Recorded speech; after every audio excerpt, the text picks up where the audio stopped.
Vai usar da palavra Sua Excelência o Presidente da República. Presidente da República Portuguesa,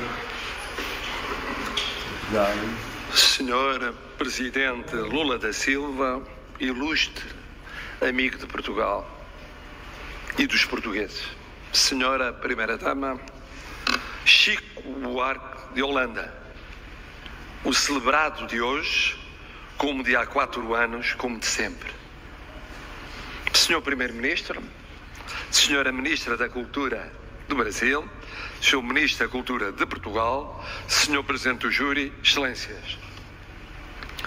Neste dia que há 49 anos foi o último da ditadura, mas que é mais um assinalável no encontro entre Brasil e Portugal em democracia, e até o do aniversário do primeiro presidente brasileiro e escritor felizmente vivo da atual democracia brasileira, José Sarney, neste Palácio de Queluz, que nos evoca um filho que rompeu com o pai para abraçar uma nova pátria, filho que nasceu e morreu no mesmo quarto, com 35 anos, várias travessias do oceano, 2 coroas, uma imperial, outra real e 2 pátrias irmãs de primeiro. Que tempo e que lugar para reviver e refazer a história. Excelências, queridas e queridos amigos, ao escritor que deu o nome a este prémio, uma expressão comum atribui, como se fosse coisa sua, a nossa língua. Diz-se, é a língua de Camões.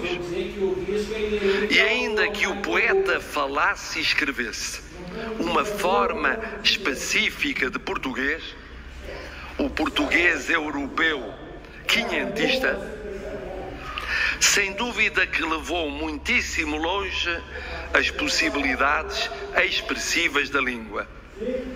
Jorge de Sena, com certa malícia, imaginou Camões dirigindo-se aos seus contemporâneos e aos nossos, arrogando-se à autoria de todos os poemas bons, mas de atribuição incerta, apelidados de do tempo de Camões, como se o seu gênio compreendesse e anexasse o talento de todos os outros. Ainda se diz a língua de Camões, ou trata-se de uma fórmula gasta, duvidosa, de outros tempos? Julgo que não há razão para nos envergonharmos, embora os portugueses saibam que o português de Portugal é igualmente o de Dom Dinis, Fernão Lopes, Gil Vicente, Vieira, Garrett, Camilo, Essa, Brandão, Aquilino, Lobo Antunes, Saramago ou Agostina. E o dos vencedores do Prémio Camões, aqui presentes, Manuel Alegre e Miyakoto. E a que português ou lusófono faria impressão usar como equivalente de a língua de Camões o termo a língua de Chico Buarque? Tendo em conta a altura, a emoção, a ductilidade, a imaginação a que ele levou o português cantado por si e por tantos. Quando Bob Dylan ganhou o Nobel da Literatura, os jornalistas foram pedir uma reação a Leonard Cohen, outro potencial galardoado. Cohen respondeu: foi como darem uma medalha ao Everest por ser a montanha mais alta. É claro que o Everest não precisa de medalhas, porque é maior do que qualquer montanha e do que qualquer medalha. Não seria, aliás, logisticamente fácil condecorar uma montanha. Era então má ideia dar um Nobel ao Everest? Não, porque o Everest bem o merecia. Mas é como se não fosse preciso darmos-nos a esse trabalho. Como se o Everest, ou seja, Dylan, fizesse da medalha, ou seja, o Nobel, uma redundância.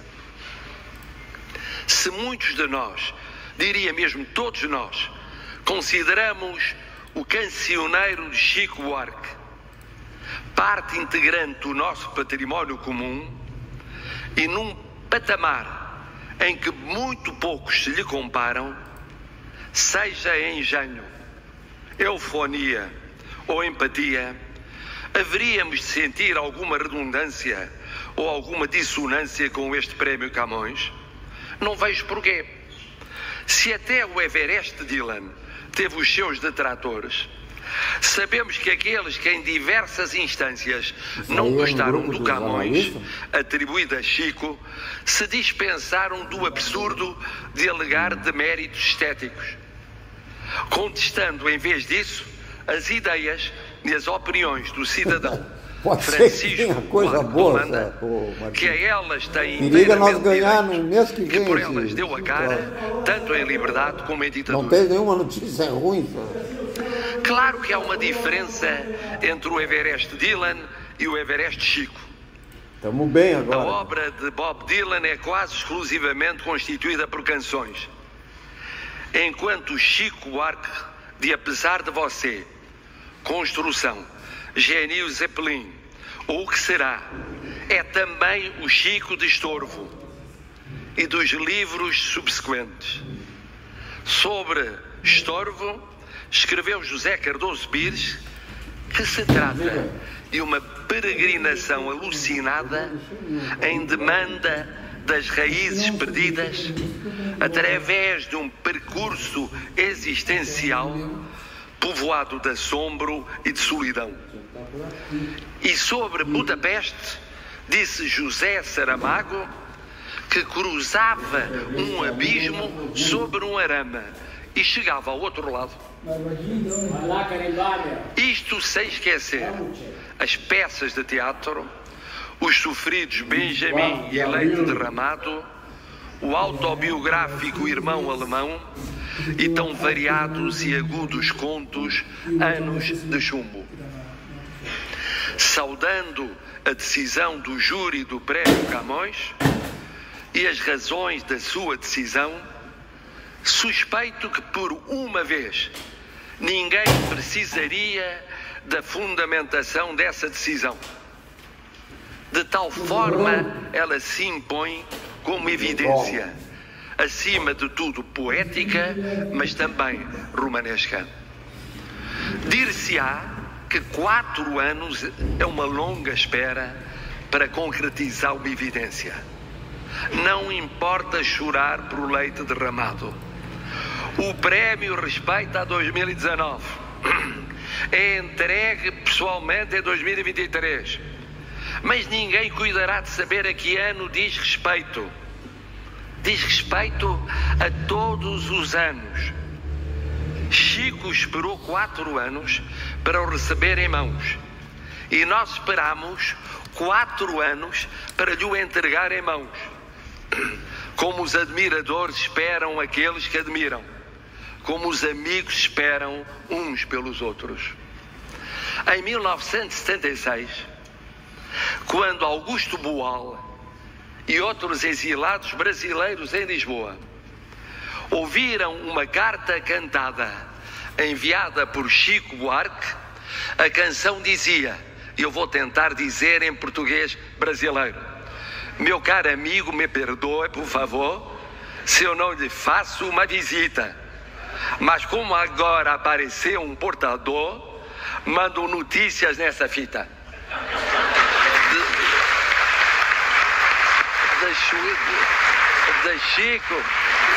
De Chico Buarque recebemos regulares notícias desde meados dos anos 60. Primeiro notícias gravadas, mais tarde também em livro. E agora que nos faz uma visita, quero dizer-lhe em português de Portugal: meu caro amigo, me perdoe, por favor, essa demora. Muitos parabéns e muito obrigado, de sempre e para sempre.